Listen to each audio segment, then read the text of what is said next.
Salam Bapak Ibu Saudara-saudara, dan selamat bertemu kembali di YouTube saya Pendeta Rudolf H. Pasaribu Channel. Dengan dan lewat channel ini saya komit untuk senantiasa menyebarkan firman Tuhan, karena saya percaya berlandaskan Yesaya pasal 55 ayat 11 bahwa firman Tuhan yang saya dan Bapak Ibu Saudara-saudara semuanya juga ikut sebar lewat apapun, termasuk lewat khotbah ini, tidak akan kembali dengan sia-sia, tetapi akan bekerja sendiri lewat kuasa dan berkat urapan Roh Kudus. Mari Bapak Ibu, saudara-saudara semuanya, saya ajak membantu saya menyebarkan firman Tuhan, khotbah di pertanggungan minggu keempat sesudah Trinitatis 28 Juni 2026. Terambil dari kitab Bilangan pasal 14 ayat 11 sampai 19 dan bacaan dari Filemon pasal 1 ayat 4 sampai ayat 7. Diikat oleh topik atau tema kasih yang menggembirakan dan menguatkan. Dalam bahasa Batak Toba dituliskan holong mabuan lasni roha dohot apul-apul. Sebaca untuk kita simaklah pembacaan firman Tuhan berikut ini. Judul perikop Bilangan pasal 14 ayat 1 sampai 38, pemberontakan umat Israel. Khotbah kita dari ayat 11 sampai 19. Tuhan berfirman kepada Musa, "Berapa lama lagi bangsa ini menista aku? Dan berapa lama lagi mereka tidak mau percaya kepadaku? Sekalipun sudah ada segala tanda mujizat yang kulakukan di tengah-tengah mereka, aku akan memukul mereka dengan penyakit sampar dan melenyapkan mereka. Tetapi engkau akan kubuat menjadi bangsa yang lebih besar dan lebih kuat daripada mereka." Lalu berkatalah Musa kepada Tuhan, "Jikalau hal itu kedengaran kepada orang Mesir, padahal engkau telah menuntun bangsa ini dengan kekuatanmu dari tengah-tengah mereka, mereka akan bercerita kepada penduduk negeri ini yang telah mendengar bahwa engkau Tuhan ada di tengah-tengah bangsa ini, dan bahwa engkau Tuhan menampakkan dirimu kepada mereka dengan berhadapan muka waktu awanmu berdiri di atas mereka, dan waktu engkau berjalan mendahului mereka di dalam tiang awan pada waktu siang dan di dalam tiang api pada waktu malam. Jadi, jikalau engkau membunuh bangsa ini sampai habis, maka bangsa-bangsa yang mendengar kabar tentang engkau itu nanti berkata, oleh karena Tuhan tidak berkuasa membawa bangsa ini masuk ke negeri yang dijanjikannya dengan bersumpah kepada mereka, maka ia menyembelih mereka di padang gurun." Jadi sekarang, biarlah kiranya kekuatan Tuhan itu nyata kebesarannya, seperti yang kau firmankan. Tuhan itu berpanjangan sabar dan kasih setianya berlimpah-limpah. Ia mengampuni kesalahan dan pelanggaran, tetapi sekali-kali tidak membebaskan orang yang bersalah dari hukuman. Bahkan ia membalaskan kesalahan bapa kepada anak-anaknya, kepada keturunan yang ketiga dan keempat. Ampunilah kiranya kesalahan bangsa ini sesuai dengan kebesaran kasih setiamu, seperti engkau telah mengampuni bangsa ini mulai dari Mesir sampai kemari.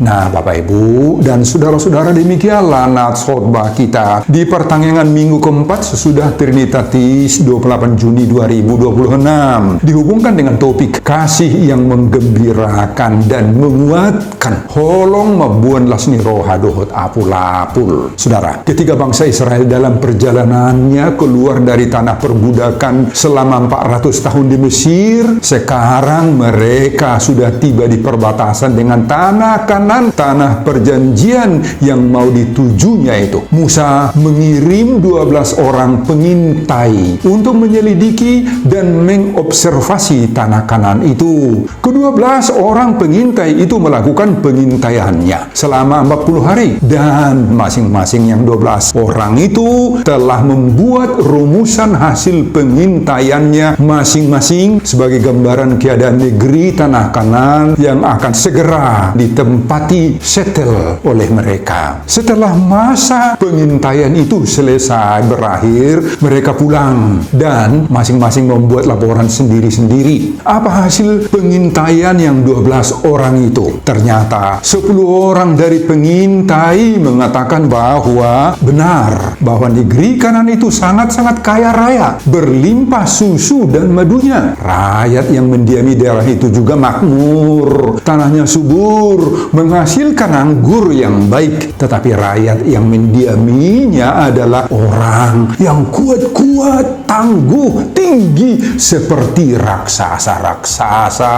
Dan kita sendiri, kata mereka, hanya seperti belalang kecil saja. Dan apabila kita lawan mereka, maka kita akan habis ditelan oleh raksasa-raksasa itu. Mereka pesimis, mereka daun jatuh, takut, Bapak Ibu. Nah, saudara, laporan dari 10 orang pengintai ini membuat sebagian besar orang Israel sangat-sangat takut, cemas, risau. Akibatnya kontan saja semua orang Israel saat itu masing-masing mengeluarkan suara nyaring. Mereka semua menangis, bersungut-sungut dan menyesali Musa dan Tuhan. Kenapa dibawa ke sini? Kita lihat di sini, ketakutan itu mengalahkan iman mereka. Mereka lebih percaya pada ancaman musuh daripada percaya kepada Tuhan. Nah, saudara, setelah itu tampillah 2 orang lain yang melaporkan hasil pengintaian mereka. Siapa? Dan apa kata mereka berdua ini? Mereka adalah Joshua bin Nun dan Kaleb bin Yefune. Mereka mengoyakkan pakaiannya dan berkata kepada segenap umat Israel, negeri yang kami lalui untuk diintai itu adalah luar biasa baiknya. Baik, jika Tuhan berkenan kepada kita, maka Ia akan membawa kita masuk ke negeri itu dan akan memberikannya kepada kita suatu negeri yang berlimpah-limpah susu dan madunya. Hanya, kata mereka berdua, janganlah memberontak kepada Tuhan dan janganlah takut kepada bangsa negeri itu, sebab mereka akan kita telan habis. Tuhan menyertai kita. Janganlah takut kepada mereka.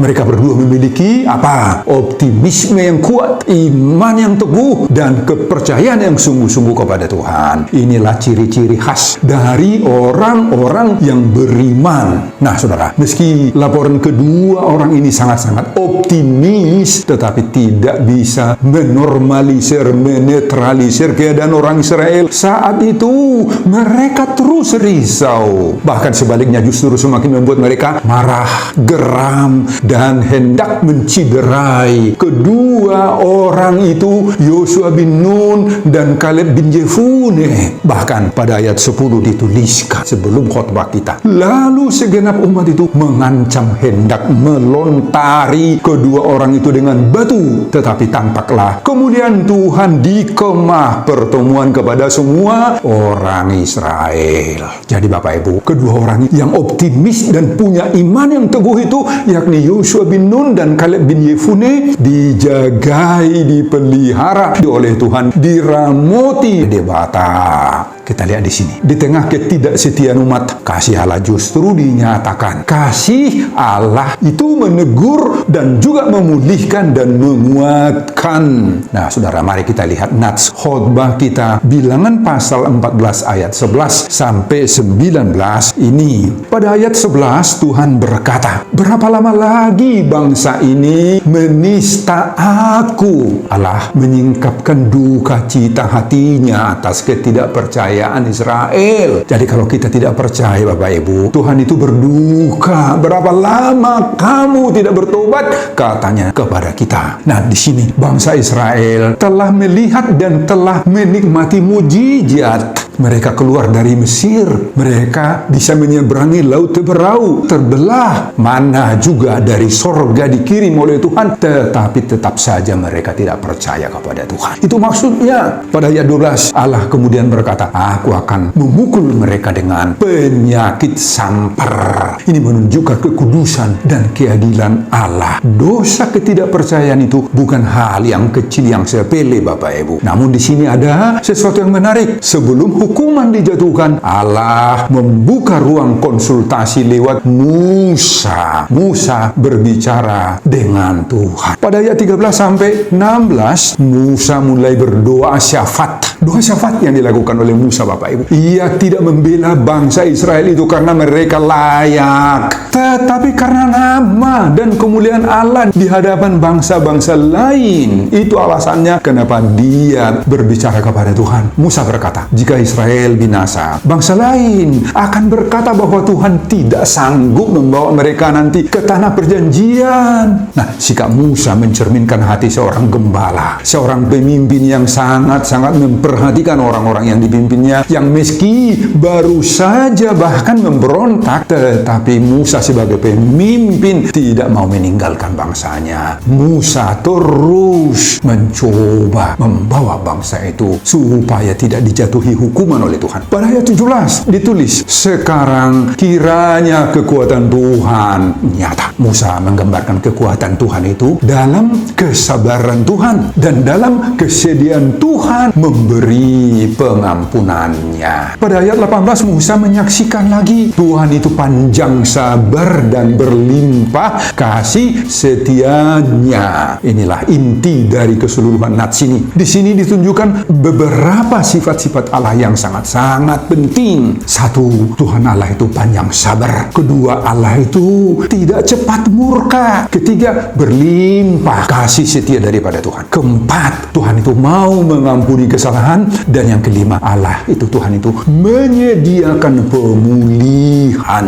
Dan pada ayat 19 ayat terakhir, Musa melanjutkan kesaksiannya yang berisi permohonan yang penting kepada Tuhan. Ampunilah kiranya kesalahan bangsa ini. Nah, saudara, Musa memohon pengampunan berdasarkan besarnya kasih setia Allah, bukan berdasarkan kebaikan orang Israel, kebaikan manusia. Inti Injil bahkan dalam Perjanjian Lama juga adalah pengampunan datang karena anugerah Allah sendiri saja, bukan karena yang lain. Jadi Bapak Ibu, saat kita jatuh, kekuatan kita tidak bisa ditempatkan pada prestasi rohani, melainkan hanya pada belas kasih Tuhan saja yang bisa menyelamatkan kita. Nah, Bapak Ibu, sejarah perjalanan bangsa Israel inilah yang menjadi dasar penentuan topik minggu keempat sesudah Trinitatis 28 Juni 2026. Kasih yang menggembirakan dan menguatkan. Holong membuatlah seni roha dohot apul-apul. Nah, saudara, itulah isi khotbah kita di ibadah pertanggihan minggu keempat sesudah Trinitatis 28 Juni 2026, dihubungkan dengan topik kasih yang menggembirakan dan menguatkan. Holong membuatlah seni roha dohot apul-apul. Apa pengajaran Tuhan bagi kita saat ini? Nah, cermati pengajaran Tuhan ini. Pengajaran pertama, mari menjalankan hidup ini penuh optimisme seperti Joshua bin Nun dan Kaleb bin Jefune. Saudara, kalau kita lihat tadi sikap ke-12 pengintai itu ternyata ada 10 berbanding 2. Nah, 10 ada suara yang lebih banyak melaporkan agar orang Israel mundur sajalah karena lawan kita itu nanti jauh lebih kuat dari kita. Mereka hanya mengandalkan dirinya, kekuatannya, kemampuannya, angkatan perangnya, alat-alat persenjataan yang dimilikinya. Mereka tidak mengkaitkan perjuangan mereka itu dengan kuasa Tuhan yang membawa mereka keluar dari tanah Mesir. Mengakibatkan Israel menjadi takut,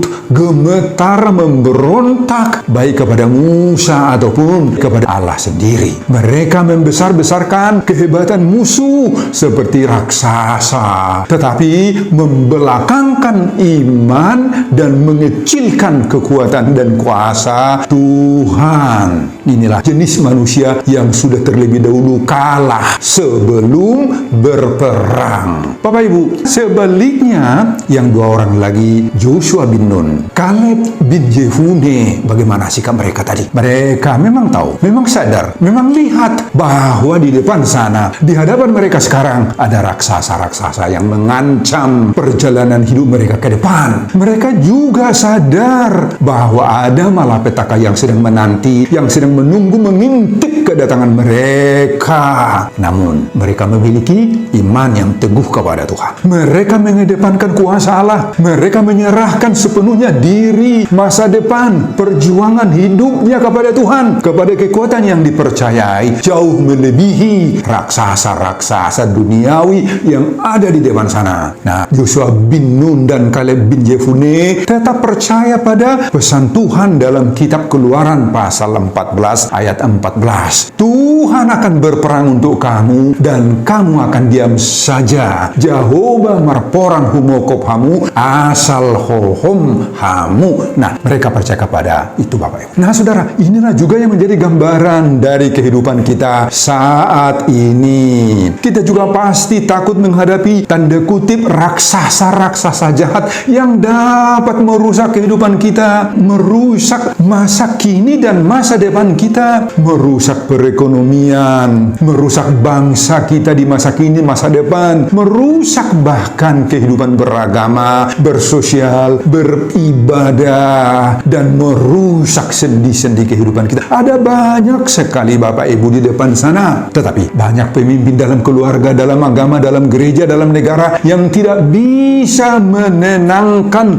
orang yang dipimpinnya, jemaat yang terancam, dan bahkan tidak bisa menjadi panutan-panutan seperti Joshua bin Nun dan Kaleb bin Jefune di sini, Bapak Ibu, sehingga membuat banyak jemaat, banyak orang yang dipimpin itu semakin rusak dalam hal iman, dalam hal moral, dalam hal kerohanian, dalam hal pengharapan-pengharapan ke depan. Mari Bapak Ibu dan saudara-saudara, di saat-saat menghadapi berbagai ancaman, kita harus lebih banyak bersikap seperti Joshua bin Nun dan Kaleb bin Jefune ini. Mereka lah tipe pemimpin atau wakil rakyat, pembawa atau pengabar Injil atau pengkhotbah yang mampu menjadi pembuat rasa aman, rasa tenang, rasa sukacita. Mari seperti Joshua bin Nun dan Kaleb bin Jefune ini mampu bersuara optimisme ketika di depan kita sedang menghadang ancaman pesimisme. Jangan mengandalkan diri sendiri, kekuatan sendiri, pikiran sendiri, Bapak Ibu, tetapi berilah peluang yang semakin besar buat kuasa Tuhan. Nah, Bapak Ibu, saudara-saudara, dengan demikian kita akan pasti mendapatkan apa? Kasih yang menggembirakan dan menguatkan. Holong membuat lasni roha tapul. Sebagaimana topik minggu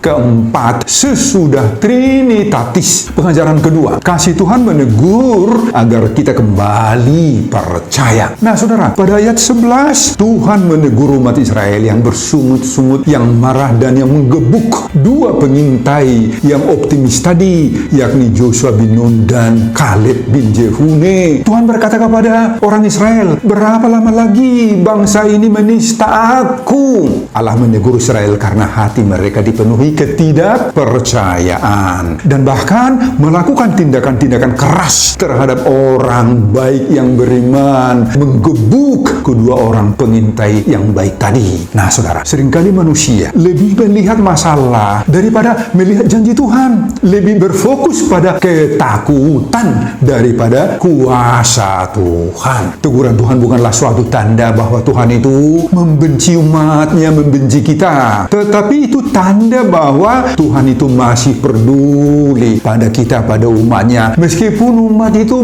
kita sering jahat di hadapan Tuhan. Teguran Tuhan bisa disampaikan kepada kita, Bapak Ibu, lewat berbagai cara. Nah, bisa di saat kita sedang mendengar firman, mendengar khotbah, kita. Khotbah itu bisa menegur kita. Maukah kita menerima teguran Tuhan? Bisa juga lewat berbagai-bagai pergumulan yang terjadi pada diri kita. Terjadi masalah, banyak tantangan hidup yang sedang kita hadapi. Nah, di situ Tuhan berbicara kepada kita untuk menegur kita. Dan apapun yang menjadi tujuan atau guna dari semua teguran-teguran Tuhan itu, supaya iman kita lah dipulihkan. Supaya kita tidak merasa senang berbuat dosa. Jadi Bapak Ibu, Tuhan tidak menghendaki agar kita hidup di dalam rasa takut dan rasa gentar dalam hidup ini. Tuhan tidak inginkan itu. Inilah kasih sejati daripada Tuhan. Tuhan tidak membiarkan kita terus hidup dalam ketakutan. Lewat berbagai keadaan hidup, maka Tuhan selalu berusaha hendak memberikan kasih yang menggembirakan dan menguatkan. Holong mabuan lasni roharo tapul-apul, sebagaimana topik minggu keempat sesudah Trinitatis. Pengajaran ketiga, doa syafat sangat penting memohonkan kasih Tuhan. Saudara, Musa berdiri di antara Allah dan bangsa Israel berdoa. Musa berjuang dengan gigihnya lewat doa-doa syafatnya untuk meminta Tuhan mengampuni dosa-dosa, pemberontakan, dan menangguhkan hukuman yang sudah dijanjikan Allah akan dijatuhkan kepada orang Israel. Musa tidak sibuk mempermasalahkan umat Israel, tidak. Tetapi Musa memohon belas kasih Allah. Musa menunjukkan perannya sebagai seorang pemimpin rohani yang bersandar sepenuhnya kepada Tuhan. Nah, saudara, inilah hati seorang gembala yang baik. Dan seorang gembala atau pemimpin yang seperti inilah yang sangat kita butuhkan saat ini toh. Baik gembala atau pemimpin secara rohani maupun gembala atau pemimpin di berbagai-bagai institusi, masyarakat, pemerintahan, organisasi, termasuk pemimpin-pemimpin dalam keluarga. Siapa itu? Para orang tua toh. Nah, harus bisa bersikap optimisme kita Bapak Ibu. Peranan mereka, peranan kita sangat-sangat perlu dalam membantu berbagai-bagai persoalan yang dihadapi oleh orang yang dipimpinnya, yang kita pimpin sendiri. Hal itu bisa dilakukan lewat doa-doa syafat yang kita lakukan, kita panjatkan kepada Tuhan. Bisa dengan topangan jasmani rohani, dengan memberi semangat untuk menguatkan mereka yang bermasalah itu dalam menjalani berbagai-bagai tekanan hidup mereka itu. Nah, saudara, peranan Musa dan kedua orang pengintai yang diungkapkan di sini, yakni Joshua bin Nun dan Kaleb bin Jefune, menggambarkan orang-orang lain yang bertindak menjadi berkat di sekitar kita. Kasih yang menguatkan sering Tuhan hadirkan melalui orang lain yang hadir di sekitar kita. Atau dengan perkataan lain, kasih Tuhan sering bekerja melalui doa syafat orang percaya yang ada di sekitar kita itu. Dan peran seperti inilah yang harus kita lakonkan bagi orang-orang yang kita tahu sedang bermasalah, sedang bergumul, sedang menderita, sedang ditimpa berbagai-bagai masalah yang membuat dia bersedih. Nah, Bapak Ibu, lakukan peran dan penguatan ini bagi mereka yang bersedih itu. Inilah kasih yang menggembirakan dan menguatkan. Holong mabuan lasni rohadot apul-apul tuah kadongata, sebagaimana topik minggu keempat sesudah Trinitatis. Pengajaran keempat, jika pun gagal, jangan putus asa. Kasih Tuhan lebih besar daripada kegagalan kita. Saudara, pada ayat 18 ditulis di sini, Tuhan itu berpanjangan sabar dan kasih setianya berlimpah-limpah. Nah, ini Pak, Tuhan itu panjang sabar dan berlimpah kasih setianya. Ini mau memastikan bahwa sifat Allah adalah panjang sabar, penuh kasih setia, mau mengampuni dan tetap adil. Nah, saudara, kalau kita melihat hidup kita sendiri, kita pasti mengakui itu bahwa kita itu terlalu banyak sering mengalami kegagalan-kegagalan dalam hidup kita. Kita mengalami kegagalan dalam usaha, dalam bisnis, dalam pendidikan, dalam menjalankan pelayanan-pelayanan atau mandat-mandat yang diberi oleh pimpinan kerja kita sesuai dengan aturan yang ada. Akibat berbagai kegagalan itu, itu hidup kita tidak berkembang. Kita sering jatuh pada depresi, putus asa, tidak mendapat kenaikan pangkat misalnya, atau bisa saja kita saling menyalahkan sesama kita. Nah, saudara, pengalaman Israel dan Musa dalam khotbah ini memberi kita peneguhan hati. Sama seperti Musa yang begitu gigihnya berdoa syafat agar Tuhan tidak menghukum mereka dan itu diluluskan oleh Tuhan, maka kita pun harus seperti Musa. Kita harus gigih datang pada Tuhan, meminta belas kasih dari Tuhan untuk memulihkan dan memberi kekuatan baru bagi kita, bagi yang bermasalah. Ingat Bapak Ibu, dalam semua kegagalan dan pengalaman pahit kita itu ada kasih Tuhan yang lebih besar daripada kegagalan kita itu.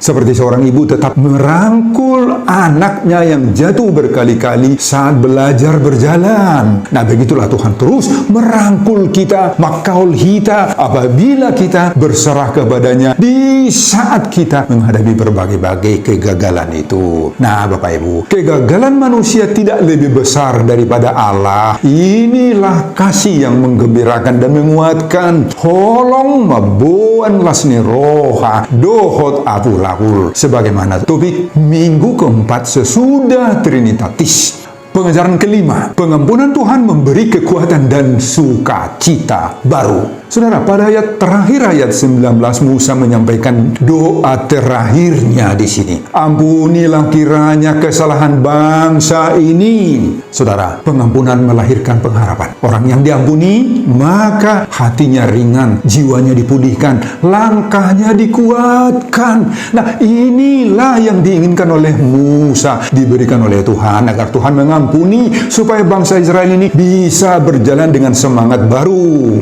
Kasih Tuhan bukan hanya menghapus masa lalu, tetapi juga memberi masa depan yang baik. Nah, saudara, ini memberi penguatan bagi kita saat kita menerima kasih dan pengampunan Tuhan. Maka hati kita kembali bersukacita, jiwa kita kembali kuat, dan hidup kita akan kembali memiliki semangat baru, pengharapan baru. Kasih Tuhanlah yang mengangkat orang yang sudah jatuh, yang sudah terpuruk itu untuk mampu berjalan kembali, mampu bangkit kembali.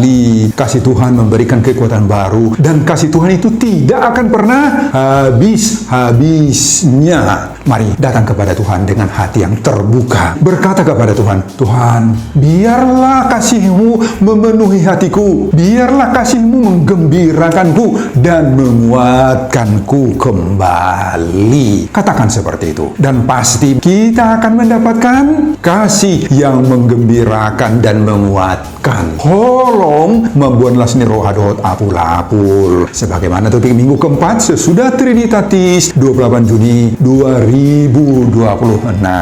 Amin Bapak Ibu dan saudara-saudara. Sebelum saya mengakhiri khotbah ini, kembali saya mengajak Bapak Ibu dan saudara-saudara membantu saya menyebarkan firman Tuhan khotbah di ibadah pertanggungan minggu keempat sesudah Trinitatis 28 Juni 2026 dari Bilangan pasal 14 ayat 11 sampai 19 ini, agar semakin banyak yang percaya bahwa ada kasih yang menggembirakan dan menguatkan. Holong membuat lasni roha dohot apul-apul termotivasi lewat khotbah ini. Simak juga video-video khotbah saya yang lain agar Bapak Ibu dan saudara-saudara memiliki sentuhan dan pemahaman rohani yang semakin diperkaya. Buka di YouTube saya, Pendeta Rudolf H. Pasaribu Channel. Selamat mengikuti ibadah pertanggungan minggu keempat sesudah Trinitatis. Tuhan Yesus memberkati kita. Salam Horas. Amin. Tuhan, terima kasih untuk firman-Mu yang memberikan penguatan kepada kami. Seperti Joshua bin Nun dan Kaleb bin Jefune yang sungguh-sungguh optimis menyerahkan segala sesuatu dalam perjalanan hidup dan dalam pengalaman-pengalaman hidup selanjutnya kepada Tuhan. Tuhan, tolong kami supaya kami sepenuhnya bersandar kepada Tuhan. Banyak yang membuat kami bersedih, berduka, lunglai. Khotbah ini sangat menguatkan kami bisa menjalani semua tantangan hidup ini penuh dengan damai sejahtera. Terima kasih Tuhan, berkati hamba-Mu mempersiapkan khotbah-khotbah selanjutnya. Amin.